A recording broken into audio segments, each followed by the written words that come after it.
When the HOA rolled in with bulldozers to erase a farmer's land, they thought he was just another neighbor to push around. But this man wasn't ordinary, he was the director of the FAA. And with one calm warning, he set off a war that would shake the entire community. To see how it ends, you'll have to follow every step of the fight. The morning air carried the smell of earth and dew as the Braxton farm stirred awake. Sunlight broke across the fields in long golden lines, warming rows of soil that had been tilled and cared for by generations. It was the kind of quiet morning Cornell Braxton valued until the rumble came. The first bulldozer appeared at the edge of the pasture, growling as if it owned the ground it crawled across. Behind it came two more, heavy machines with flashing hazard lights and men in hard hats perched on their frames. Dust rose in a low cloud as the convoy pushed onto Braxton land. Cornell was already there. He hadn't rushed. He hadn't panicked. He stood with his boots planted firmly in the earth, hands loose at his sides, gaze steady as he watched the machines draw closer. His silence was its own warning. The foreman climbed down from the lead bulldozer, clipboard tucked under his arm. He didn't ask permission. He didn't explain. He barked to his men, "Mark it here, cut straight through the line of fences. This whole section's being cleared today." One of the younger workers hesitated. "This is still private property, right?" he muttered. "HOA's authorized it," the foreman snapped back. "We're not here to debate." A quiet cough cut through the engine noise. Cornell stepped forward, his shadow falling across the foreman's boots. He didn't raise his voice. He didn't have to. "You'll want to turn those machines around," he said, calm as if giving directions to a lost traveler. The foreman squared his shoulders. "This land's been reassigned. HOA says it's theirs now. You can take it up with the board." Cornell's eyes narrowed, but he didn't move. "You don't build on a foundation that isn't yours to touch. Not here. Not today." The foreman opened his mouth to fire back, but another voice cut in, sharper, louder, and dripping with arrogance. Geraldine Klein, president of the Willow Creek HOA, strode onto the field in a tailored blazer that looked absurd against the dirt. Her heels sank slightly into the soft ground, but she didn't notice or care. She carried herself as though the land already belonged to her. "Mr. Braxton," she called, her tone rehearsed and dismissive. "You'll have to step aside. The neighborhood's expansion has been approved. These men have work to do." Cornell looked at her the way a storm looks at a flimsy roof. Still, steady, inevitable. "You're trespassing," he said simply. Geraldine laughed, shaking her head as though speaking to a stubborn child. "Trespassing? Hardly. I know you think of yourself as a farmer with some kind of legacy here, but legacy doesn't trump progress. This land belongs to the community now. And the community has chosen improvement." Cornell let the words hang in the air. Behind him, the Braxton farmhouse stood firm, weathered but proud, its windows catching the rising sun. His father had built it. His children would inherit it. No clipboard, no blazer, no arrogant decree could strip that truth away. "You've built your fight," Cornell said finally, his voice dropping low, "on the wrong runway." Something in his tone silenced the foreman mid-command. Even the bulldozers idled uncertainly, engines purring but directionless.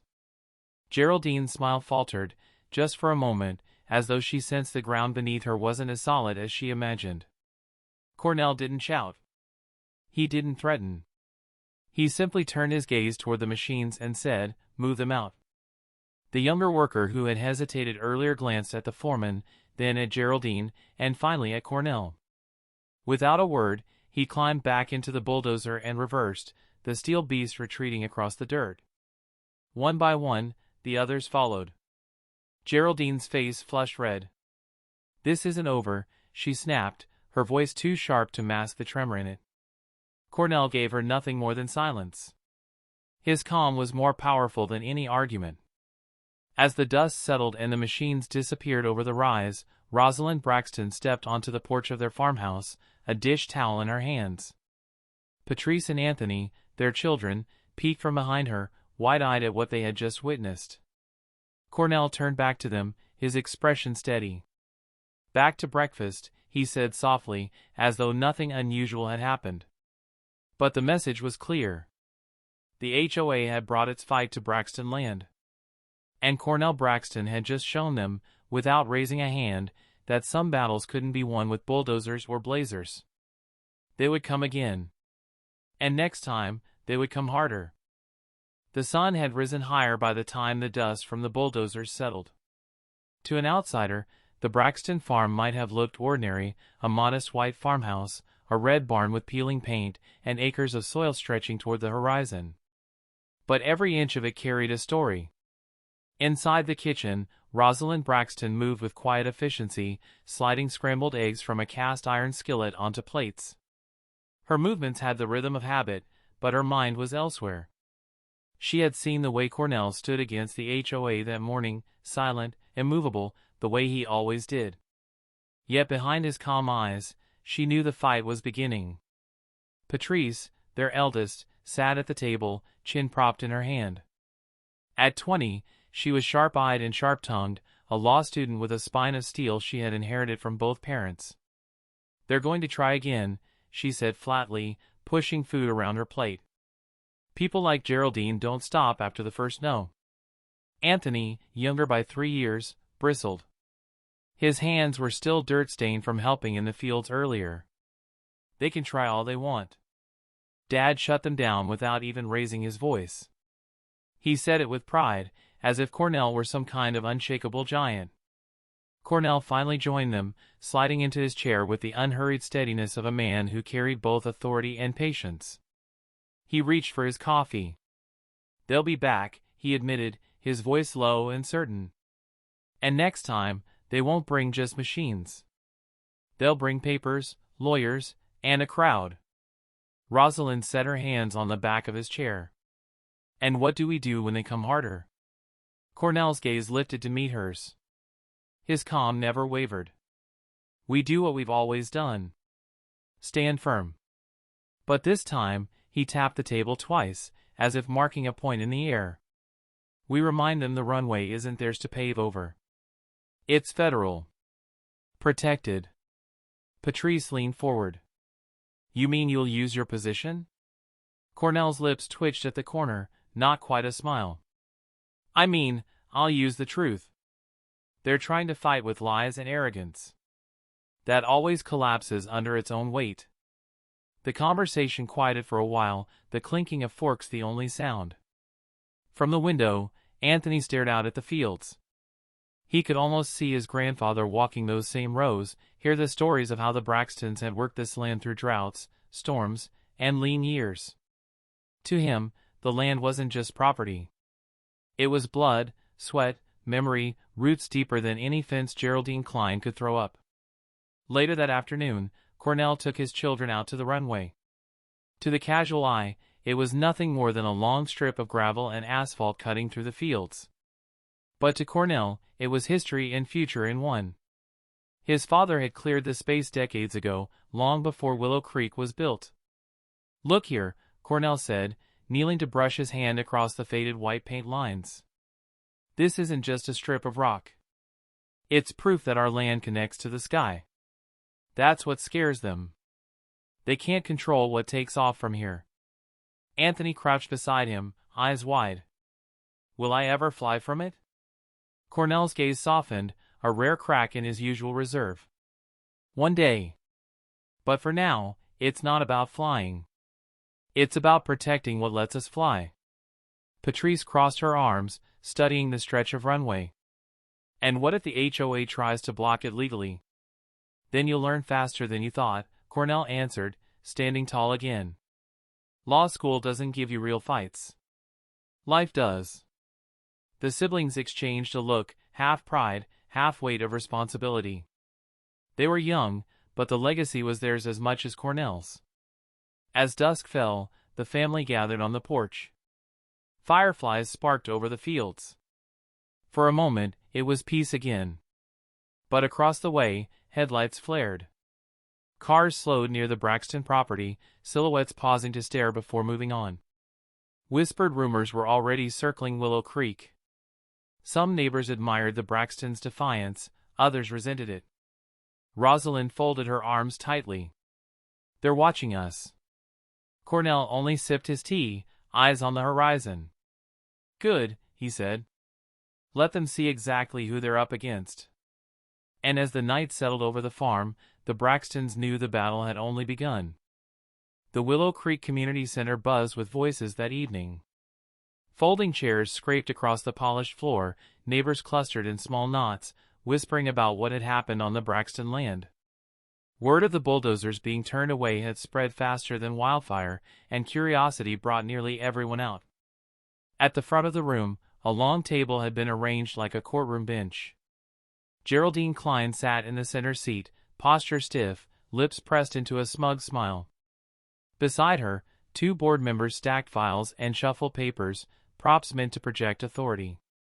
Cornell Braxton entered quietly, without fanfare. He wore a simple work shirt, sleeves rolled up, as though he'd come straight from the fields.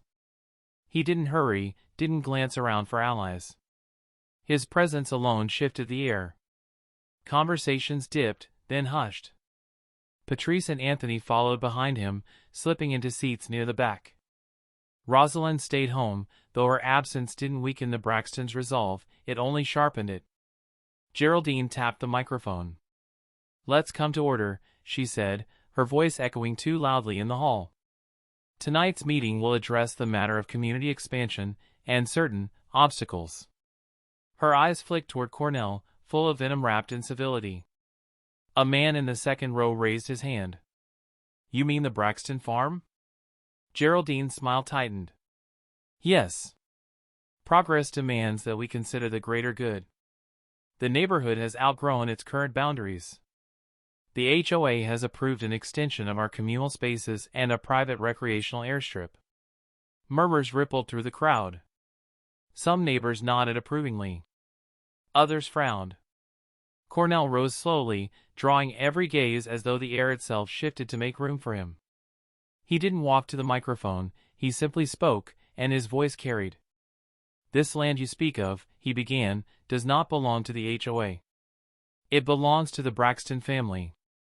And long before Willow Creek was a concept on paper, this land contained a registered private runway. It is recognized and protected by federal law. Geraldine leaned forward, eyes glinting. With all due respect, Mr. Braxton, community growth is bigger than one man's nostalgia. Your runway is nothing but an outdated strip of asphalt. Hardly the kind of landmark that should block progress.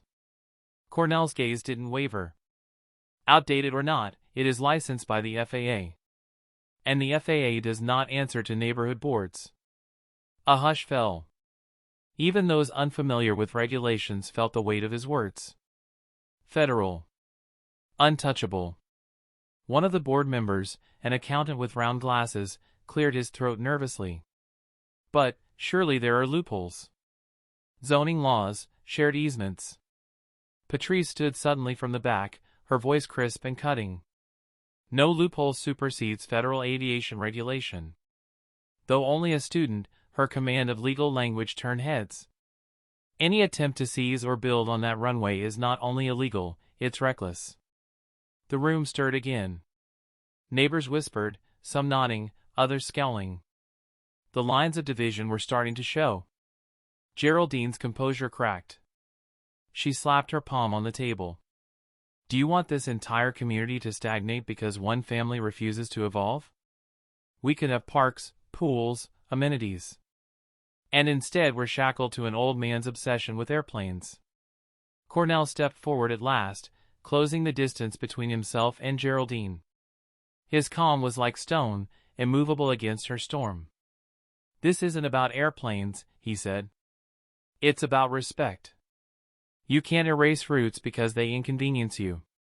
You can't bulldoze legacy because it doesn't fit your plans. He leaned slightly closer, voice low but carrying to every ear in the room. And you can't fight a battle on a runway you don't own. The silence that followed was heavy, broken only by the nervous shifting of papers. Geraldine's face burned red, her authority slipping like sand through her fingers. From the back, Anthony whispered to his sister, he didn't even raise his voice. Patrice nodded, eyes shining with pride. He doesn't have to.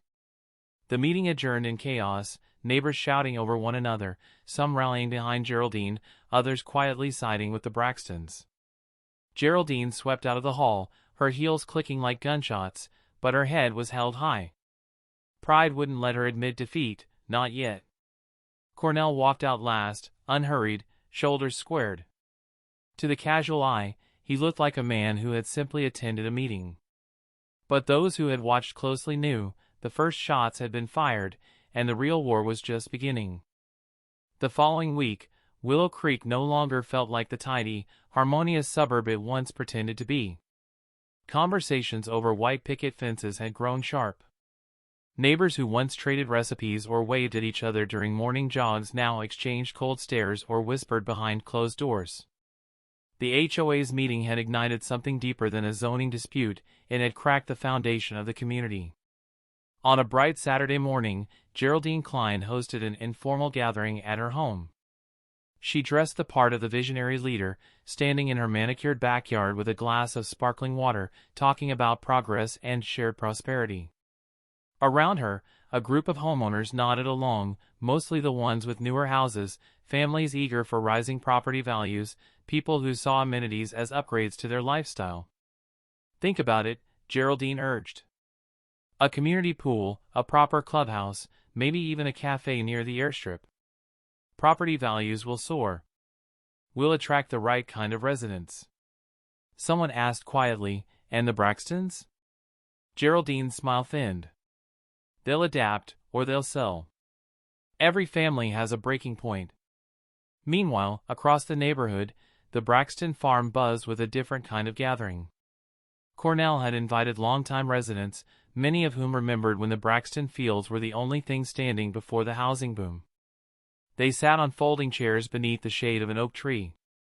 Rosalind poured iced tea into mason jars, Patrice handed out notepads, and Anthony quietly adjusted a small speaker for his father's voice to carry. Cornell didn't stand on ceremony. He spoke as he always did, measured, steady. This isn't about a runway. It's about roots. My grandfather farmed this land before the first stone of Willow Creek was laid. This isn't just ours, it's part of the story of this town. An older neighbor, Mr. Willis, nodded vigorously. We remember when your father flew in supplies during the floods. That runway saved lives. It ain't just pavement, it's history. But not everyone was convinced. A younger resident, leaning back in his chair, frowned. History doesn't pay bills. What if Geraldine's right?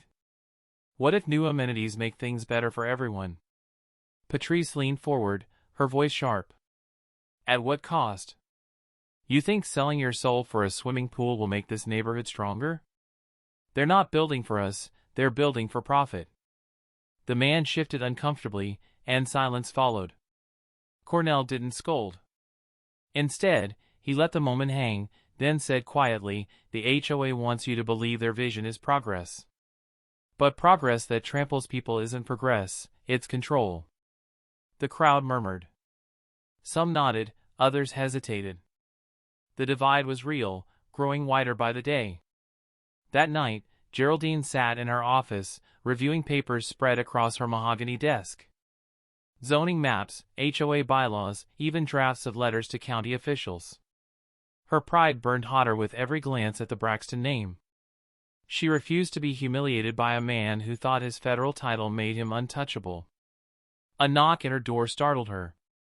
It was Mark Halpern, a contractor with slick-back hair and a reputation for cutting corners. You still want that airstrip project moving forward? He asked.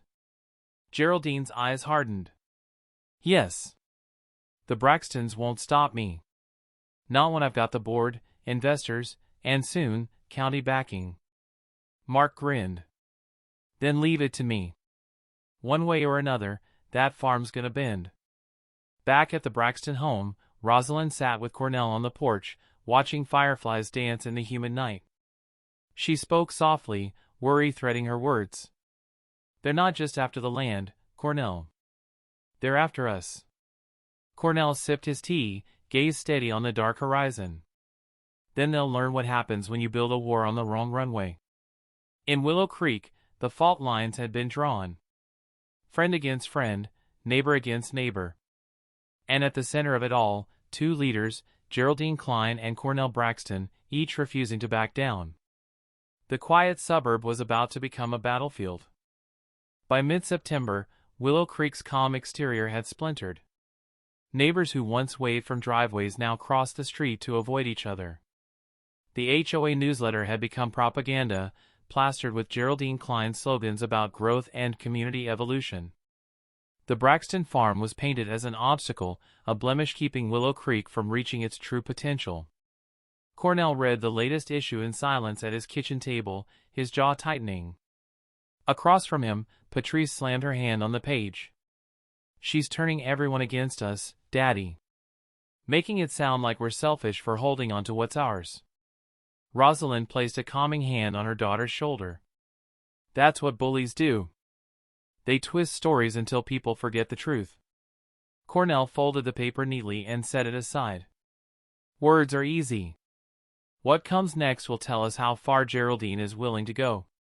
He didn't have to wait long. The next morning, Anthony rushed into the house, breathless. "Dad! You need to see this." Cornell followed his son outside. Spray painted across the edge of the runway were the words, "Sell now," in dripping red letters. The asphalt glistened with fresh paint, the stench still sharp in the air. Patrice's face went pale. "They're not even hiding it anymore." Cornell crouched, running a callous hand across the vandalized pavement. His eyes narrowed, but his voice remained calm. "Fear leaves marks like this. It's a message, not a victory." Still, the act lit a fuse.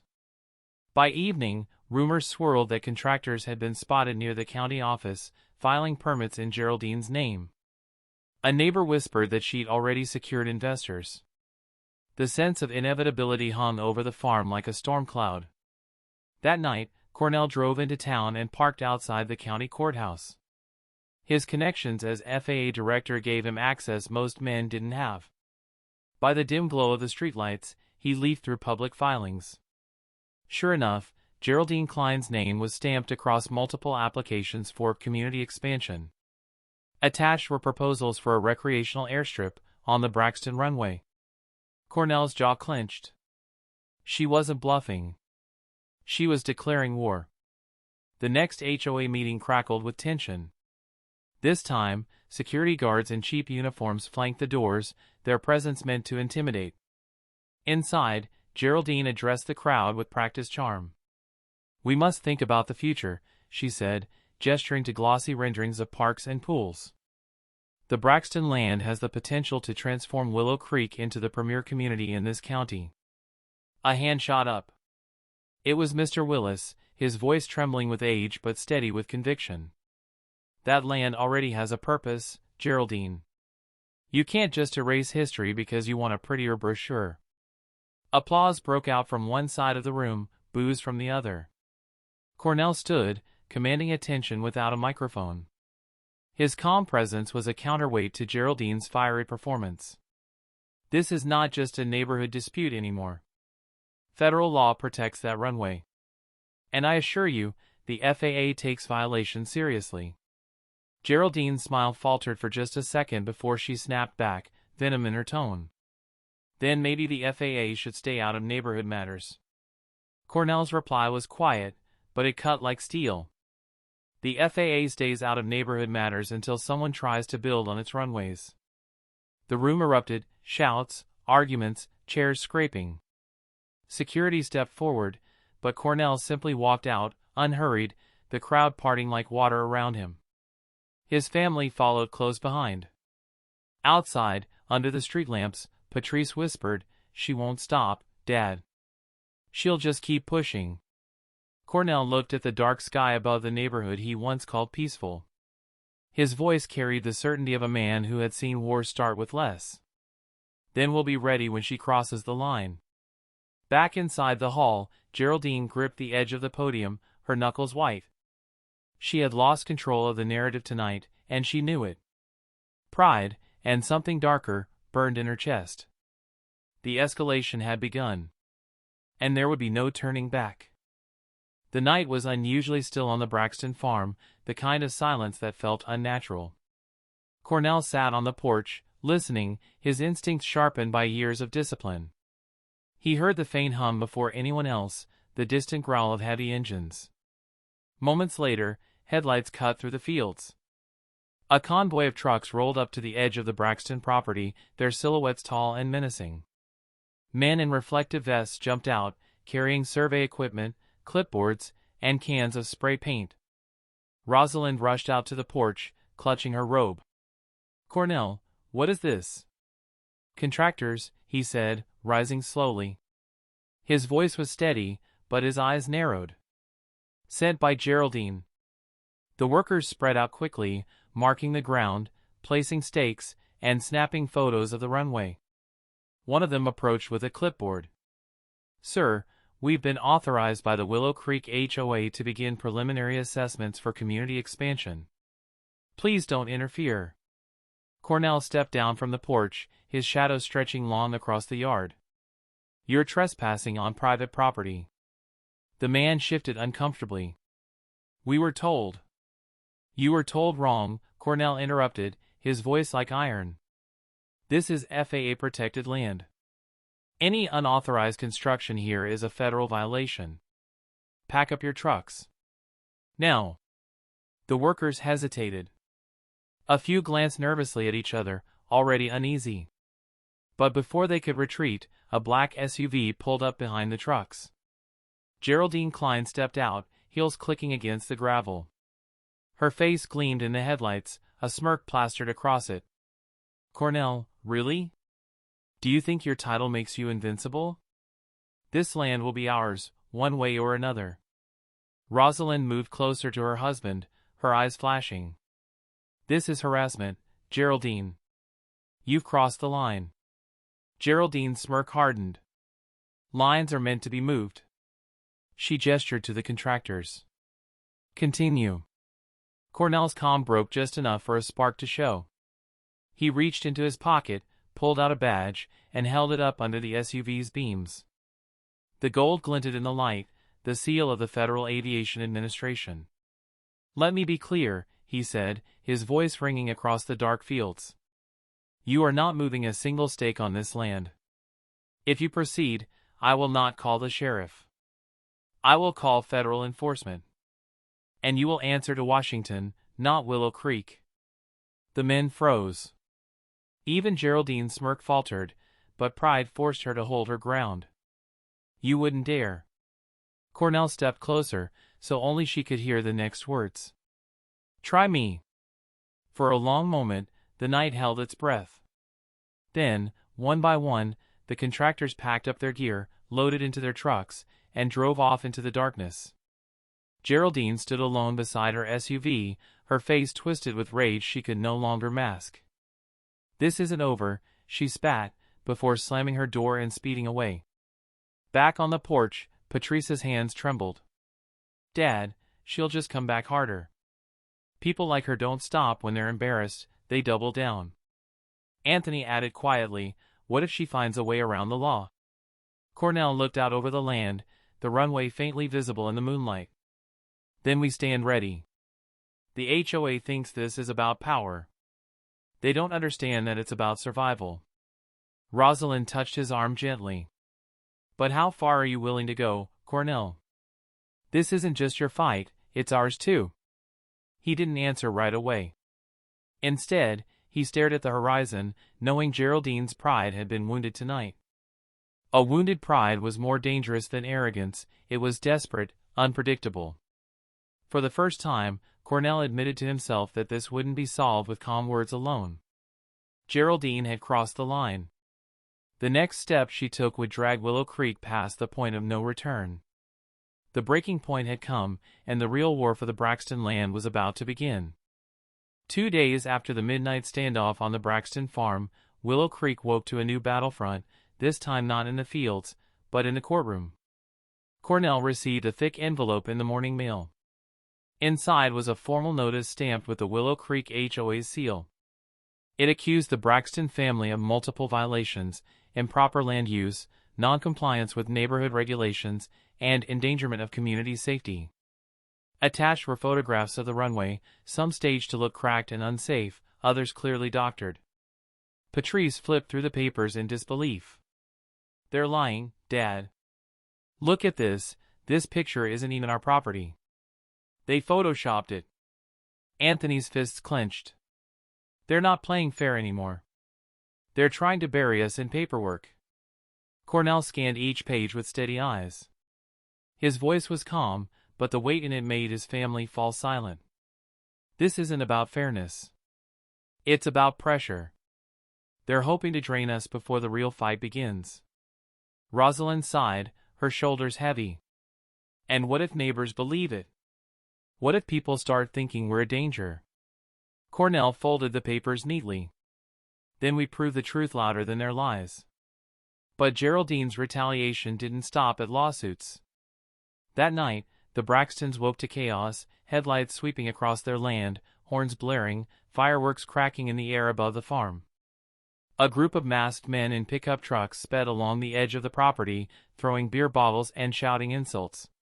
One bottle shattered against the barn wall, flames licking up the wood before Anthony doused it with a bucket of water. Patrice shouted over the noise, "This is intimidation." Cornell stepped into the yard, unflinching, the glow of the burning embers reflecting in his calm eyes. He didn't shout. He didn't chase. He simply raised his phone, recorded the scene, and dialed a number few men could. "FAA enforcement," he said into the receiver. "We have attempted interference on federally protected property. Documented and timed." The trucks peeled away into the night, but the damage was done. The Braxton farm was no longer just a legal target, it had become a battlefield of fear. The next morning, whispers spread through Willow Creek like wildfire. Some neighbors condemned the attack. Others excused it, calling it kids blowing off steam.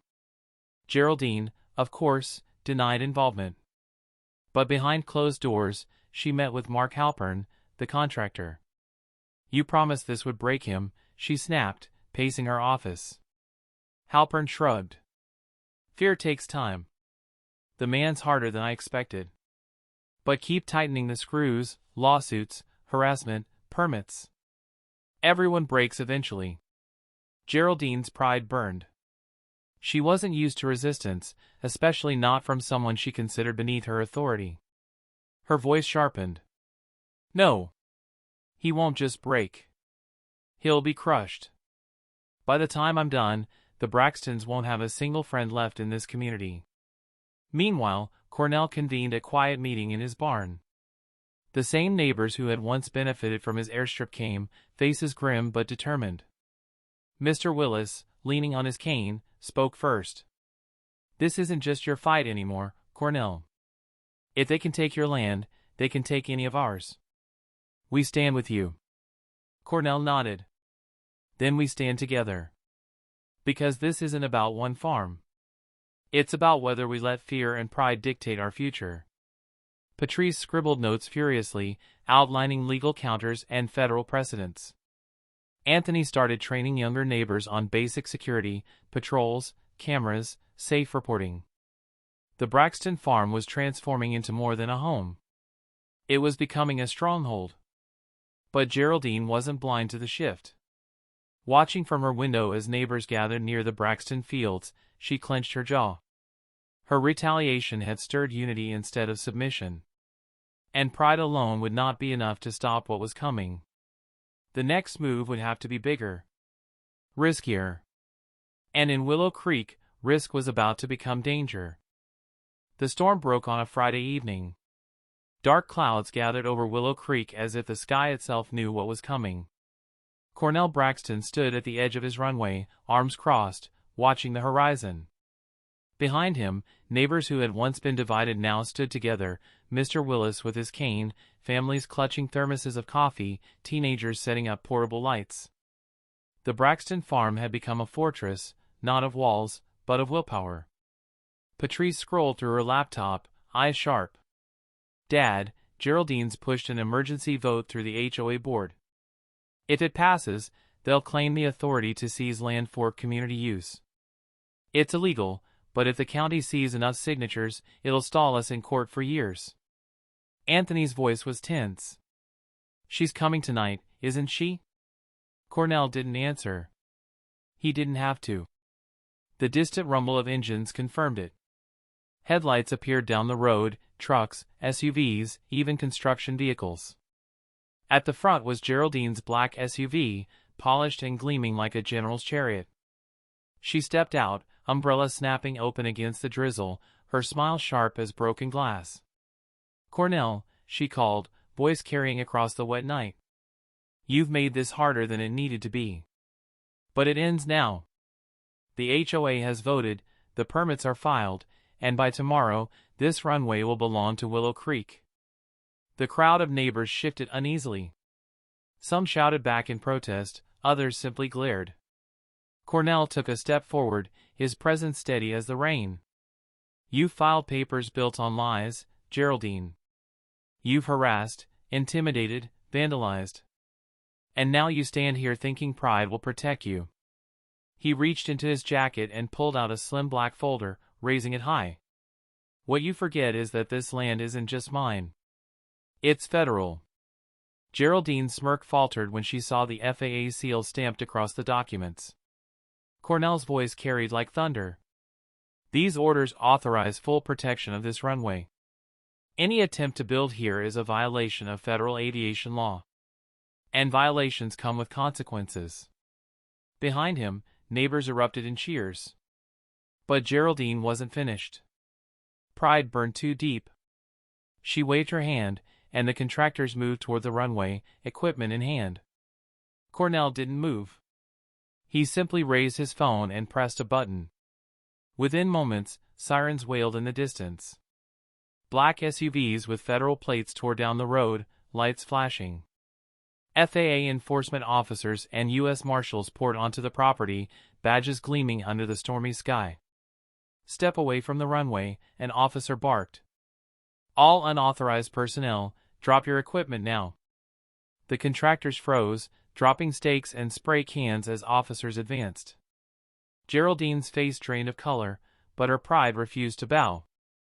"This is outrageous. This is harassment. I'll sue every one of you." Cornell walked closer, stopping just a few feet from her. His voice was calm, almost pitying. "No, Geraldine. This is the law. And you built your empire on the wrong runway."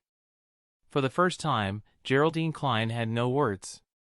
The officers escorted contractors into vehicles, confiscated equipment, and documented every violation. Neighbors watched in stunned silence as the woman who once ruled Willow Creek with an iron smile stood helpless, her power stripped away in a single night. Patrice whispered to Anthony, "It's over." But Cornell, staring at Geraldine as she was questioned by officers, shook his head slightly. "No. Pride doesn't end, it just retreats. She'll lick her wounds, but she'll be back in some form." Rosalind stepped up beside him, slipping her hand into his. "And when she does, we'll be ready." Rain poured harder now, soaking the earth, washing away the spray-painted scars on the runway. The Braxton farm stood tall in the storm, a symbol of legacy, law, and unyielding resolve. Willow Creek would never be the same. But for tonight, the Braxtons had won.